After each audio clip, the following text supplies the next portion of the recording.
If we want to edit this events page over here, we simply have to go over here to edit with Elementor and click on it. Then we are inside Elementor and we can edit the page. We can see the sections over here in the structure. If you're not seeing the structure, you can simply click over here on this icon. By clicking on this arrow, we can expand our containers, our sections, in order to see what they contain. We can also click back in order to contract it. We can also use AI to rename our containers.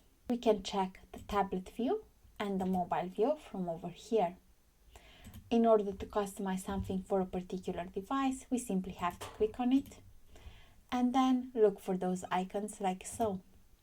By clicking on the icon, we can also change the settings for the device like so.